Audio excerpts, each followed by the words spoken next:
Hi, my name is Kenna Ramirez, and I am majoring in elementary education. So, when looking at the disposition survey that I filled out, I realized that there were some different strengths and weaknesses that I had throughout that. So, the first question is, what dispositions do you possess that you think will make you a successful teacher?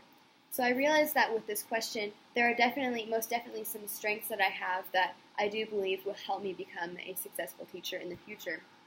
One of the things is that I think I am a sensitive person to the fact that students learn in different ways, and different learning environments can either help them or hurt them. And so, since with my past years of schooling, I'm able to recognize that students have completely different ways of going about that and how they get their grades and what really helps them in going throughout their schooling. Another is that I'm able to set realistic expectations and help the students along with their success. This way, since people do learn in different ways, I'm able to recognize that that certain expectations need to be set for certain students, and I am able to recognize that and help them along with their success throughout their schooling.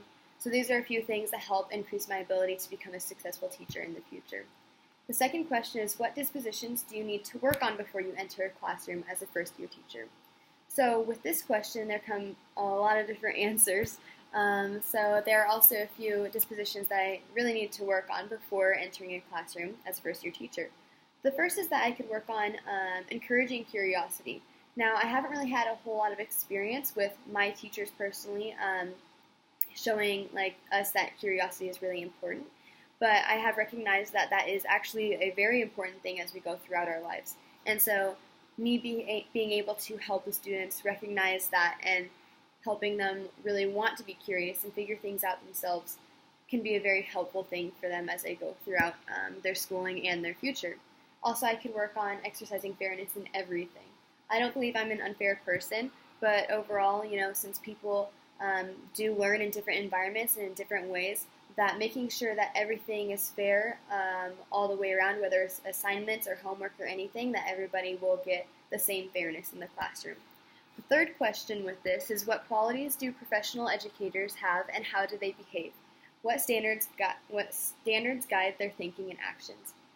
So I believe that professional educators possess many wonderful qualities, and you have to be a good teacher. For instance, they genuinely care for the relationships surrounding them with the students and also professional relationships with other educators.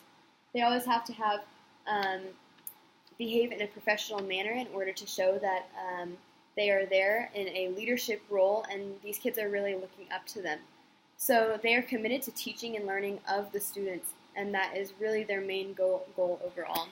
Professional educators have to have high standards for their thinking and actions because they understand that these students are really looking up to how they act and how they work with other people and how they are around. I know me, as a student, I really look up to my teachers and how they are teaching me and how they act with others.